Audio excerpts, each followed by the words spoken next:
Protocols observed. Since our distinguished guests had already been acknowledged earlier, I will now proceed to my very short message.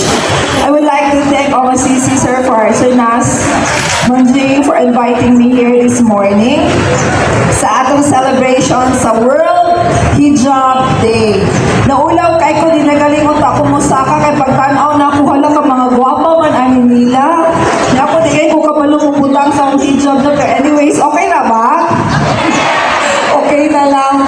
Anyways, our theme for the World Hijab Day, which is now February 1, is Unity in Hijab. So, simple lang kaayo ang gusto ipasabot. Unity is panaghiusap.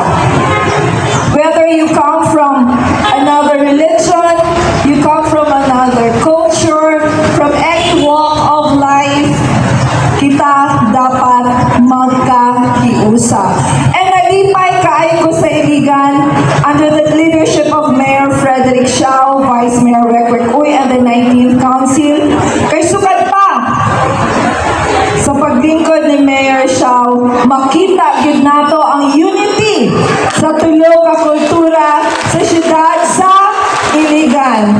The Muslims, the Christians, and the Higa-unon.